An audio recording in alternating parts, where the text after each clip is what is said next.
ఆడవాళ్ళు బిజినెస్ చేయగలుగుతారు. ఆడవాళ్ళు బిజినెస్ ఎందుకు గొప్పగా చేయగలుగుతారు అనేది ఎగ్జాంపుల్ చెప్తాను వినండి. ఆడవాళ్ళు ఏదైనా షాప్కి వెళ్ళారనుకోండి, ఫుల్ గా నెగోషియేట్ చేసేస్తారు. వాళ్ళు దుంప దింపి వాళ్ళు అనుకున్న ప్రైస్ వచ్చేదాకా గంటలు ఉండి దాన్ని తీసుకుంటారు. అది నెగోషియేషన్ స్కిల్స్. దాని తర్వాత నా పార్టీ ఉంది, పెళ్లి ఉంది ఆ ఇయర్ లో అంటే కొన్ని భర్తతో కూడా నగలు చీర కొనిచ్చేసుకొని పార్టీలో అందరికి చూపిస్తా ఉంటారు. అది మార్కెటింగ్ స్కిల్స్.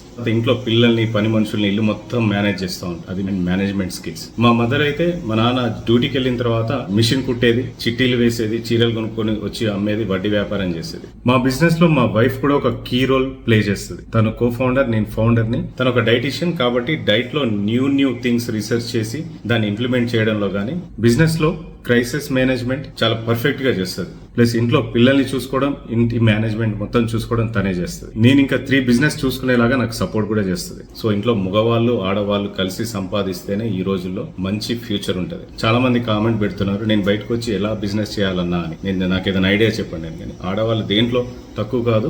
వాళ్ళు ఇన్ని స్కిల్స్ ఉన్న వాళ్ళు ఒకసారి బయటకు వచ్చి బిజినెస్ స్టార్ట్ చేస్తే వాళ్ళు వండర్స్ క్రియేట్ చేయొచ్చు. చాలా మంది ఇప్పటికి బిజినెస్ చేస్తున్నారు, చాలా కంపెనీస్ రన్ చేస్తున్నారు, జాబుల్లో కూడా టాప్ పొజిషన్స్ లో ఉన్నారు. బిజినెస్ కి ఆడవాళ్ళు మగవాళ్ళు అని ఏమీ ఉండదు. ఆడవాళ్ళు ఏ బిజినెస్ అయినా చేయగలుగుతారు.